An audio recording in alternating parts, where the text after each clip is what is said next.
এশার সালাতের পরে রাত 10টায় ঘুমিয়ে যেতে হবে, রাত 3টায় উঠতে হবে, 4টায় উঠতে হবে, 2টায় উঠতে হবে জরুরি, 10টায় ঘুমাতে হবে জরুরি, বাধ্য। চাঁপাই নবাবগঞ্জের ভাষাতে আপনাকে তো ঘুমাতে হবে, আপনার বাপকে ঘুমাতে হবে। কোনো দিনই জরুরি আলোচনা না থাকলে আপনাকে 10টার পরে ঘুমিয়ে যেতে হবে। রাত 2টা 3টায় উঠবেন, 3টায় উঠে আকাশের দিকে তাকিয়ে সূরা আল ইমরানের শেষ 5 আয়াত পড়বেন, শেষ রুকু। যদি না পারেন তাহলে বলবেন লা ইলাহা ইল্লাল্লাহু ওয়াহদাহু লা শারীকা লাহু লাহুল মুলকু ওয়া লাহুল হামদু ওয়া হুয়া আলা কুল্লি শাইইন কাদির ওয়া সুবহানাল্লাহি ওয়া আলহামদুলিল্লাহি ওয়া লা ইলাহা ইল্লাল্লাহু আল্লাহু আকবার ওয়া লা হাওলা ওয়া লা কুওয়াতা ইল্লা বিল্লাহ রব্বিক ফিরলি। সব পাপ ক্ষমা হয়ে গেছে। রাতে উঠতে অভ্যাস হতেই হবে, জরুরি। জীবনে কিছু করতে পারলেন না, যদি রাতে উঠতে না পারেন তাহলে মনে করতে হবে আমি কিছু করতে পারি। আসার যাওয়ার সমান সমান মানুষের বদনাম করে চলে গেলাম দুনিয়াতে। আর আপনি সহজ মনে করিয়েন না, প্রত্যেকটা বিপদ আছে সামনে। আপনাকে আমি আরো অনুরোধ জানিয়েছি এ অংশে যে আপনি আল্লাহকে কিছু বলতে শিখুন, ভালো হবে। মানুষের কাছে কিছু চায়েন না, মানুষ কিছু বলতে শিখিয়েন না। রাতে উঠে সুন্দর করে উঁচু করে 2 রাকাত সালাত আদায় করে যদি কিছু চান, স্বাভাবিকভাবে যদি চান তাহলে এভাবে চাইবেন, এভাবে হাত উঠে থাকবেন। উপস্থিত বৈঠকের মুসলিম বোন দেখেন এদিকে, আবার গল্প করছেন নাকি? আপনার সাথে আমার কথা শেষ হয়নি, আপনি একটু থামেন। আবার গল্প করছেন নাকি? এই মেঘ, মুখখান তোমাকে বন্ধ করতে বললাম, তুমি বুঝতে চাও না? স্বাভাবিকভাবে যখন কিছু চাইবেন তখন হাত দুটি থাকবে কাঁধ সামনাসামনি, মিলেও থাকতে পারে ফাঁকাও থাকতে পারে। এটা হাদিসে কিছু উল্লেখ হয় না, বলা হয়েছে স্বাভাবিক হাত তুলে দোয়া হলো এরকম কাঁধ সামনাসামনি। আর যখন মানুষ ইবতিহাল এখনই দিতে হবে, এখনই দিতে হবে, দেওয়া আগে তারপরে কোনো কথা, তখন এভাবে এটা মিলেও থাকতে পারে ফাঁকাও থাকতে পারে। আল্লাহ নবী এই কথা কিছু বলেন। এভাবে উঠে আগে দোয়া ইসমে আজম পড়তে হবে। ইসমে আজম, ইসমে আজম কি? আল্লাহুম্মা ইন্নী আসআলুকা বিআন্নাকা আনতাল্লাহ লা ইলাহা ইল্লা আনতাল আহাদুস সামাদুল্লাযী লাম ইয়ালিদ ওয়া লাম ইউলাদ ওয়া লাম ইয়াকুল লাহু কুফুয়ান আহাদ। যদি ইসমে আজম মুখস্থ না থাকে তাহলে দোয়া ইউনুস হলো ইসমে আজম। লা ইলাহা ইল্লা আনতা সুবহানাকা ইন্নী কুনতু মিনাজ জালিমিন। এটাও যদি না থাকে তাহলে সূরা ফাতিহার প্রথম 3 আয়াত আলহামদুলিল্লাহি রাব্বিল আলামিন আর রহমানির রহিম মালিকি ইয়াউমিদ্দিন, এ দিয়ে প্রশংসা করা হয়েছে। ওখানে কিছু বলতে হলে আগে প্রশংসা করতে হয়।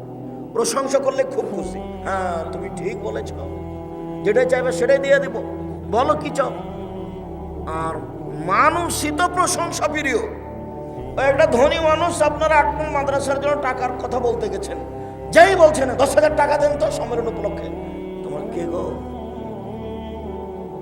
যাও ওইদিকে যাবো। জি আসসালামু আলাইকুম, আপনার কথা তো আমরা খুব শুনি, আপনি তো খুব প্রশংসনীয় মানুষ, আপনাকে সবাই ভালোবাসে। আমরা একটা বড় কাজ নিয়ে এসেছি, আপনার তো মহৎ উদ্দেশ্য, আপনার অনেক প্রশংসা শুনি, আমাদের একটু 10,000 টাকা দেওয়ার ব্যবস্থা করবেন। আচ্ছা ঠিক আছে, তাহলে আর একবার দেখা করো দেখি। একটা কিছু বলবে, মানে ও প্রশংসা প্রিয় মানুষই, আর ও তো বলছে যে আমি প্রশংসা করলে খুব খুশি হই, তা আলহামদুলিল্লাহ। ওই জন্য আল্লাহ নবী বলছেন আফজালুদ দুআ আলহামদুলিল্লাহ, সবচেয়ে উত্তম দোয়া হলো আলহামদুলিল্লাহ, প্রশংসা আছে যে, সেই জন্য খুব।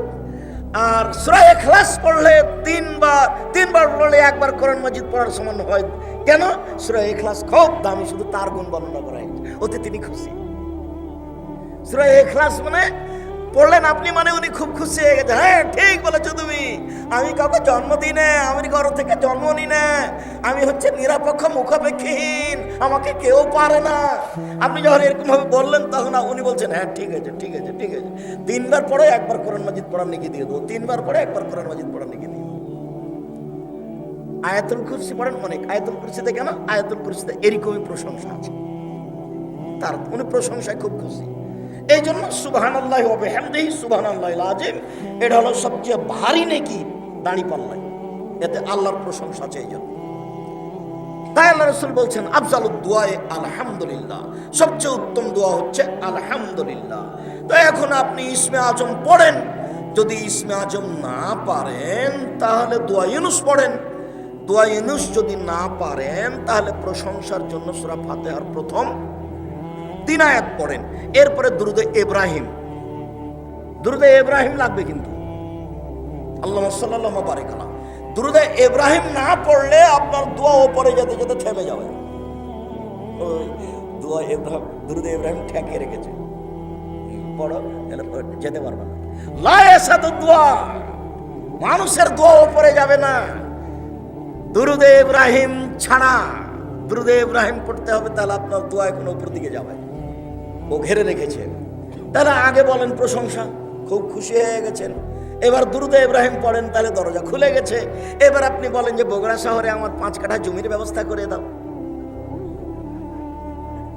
এবার আপনি বলেন যে আমাদের আটমুখ প্রতিষ্ঠানটাকে খুব বড় করে দাও। যারা যাই দায়িত্বে আছেন, সেক্রেটারি, সভাপতি, কমিটি, শিক্ষক, সবাইকে বলতে বাধ্য, বলতে হবে, দিন রাত বলতে হবে, তারপরে হওয়া না হওয়া পরে।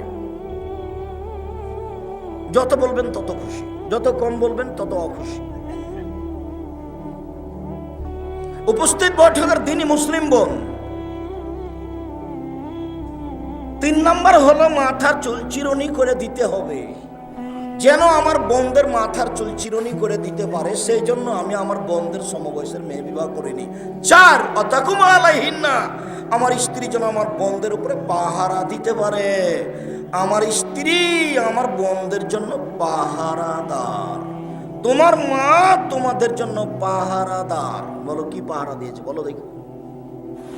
তোমার মার জন্য 4টে জরুরি: 1 শিষ্টাচার, 2 বিদ্যা, 3 চিরুনি, 4 পাহারাদার।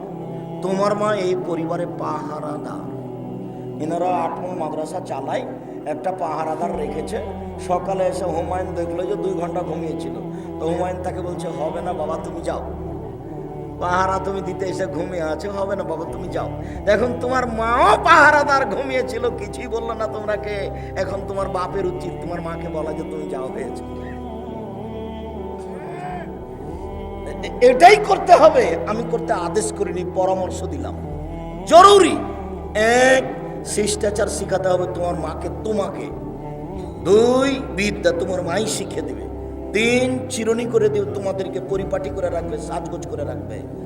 4 তোমাদের উপরে পাহারা দিবে। বলো কোন পাহারা? বলো তোমার বোন এখানে দাঁড়িয়ে আছে, এখন শীতের দিনে আমার বোন দাঁড়িয়েছে, আমার মাই বগুড়া বাজার যায়, তোমার বাপ কাপুর সেই জন্য যায়। তোমার বাপের জন্য 5টা জরুরি জিনিস ছিল।